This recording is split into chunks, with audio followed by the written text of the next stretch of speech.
জয় মা তারা। এটা গেছিলাম হচ্ছে আমরা তারাপীঠে। তারাপীঠে গেছিলাম হচ্ছে আমি, মা, বাবা, আমার হাজব্যান্ড আর দিদির ছোট্ট মেয়ে আর আমার ছেলে তো অবশ্যই আছে।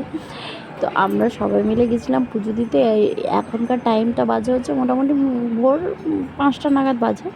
5টার সময় মানে ভিড়, এতটাই ভিড় কি মানে আমরা নর্মাল লাইনে আগে ছিলাম, নর্মাল লাইনের থেকেই ভেবেছিলাম পুজোটা দেবো, বাট এতটা ভিড় ওখানে পুরোহিতকে জিজ্ঞেস করলাম কি কতটা টাইম লাগতে পারে।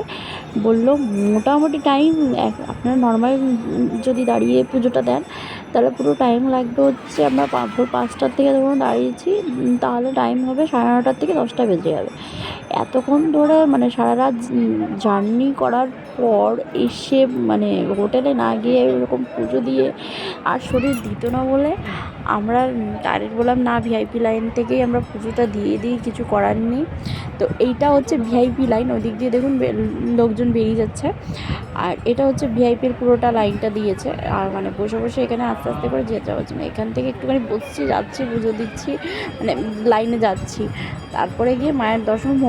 অনেক রকমের সিস্টেম আমার তারাপীঠে করে দিয়েছে। ভিডিওগুলো ভালো লাগলে লাইক অ্যান্ড সাবস্ক্রাইব করবেন। জয় মা তারা।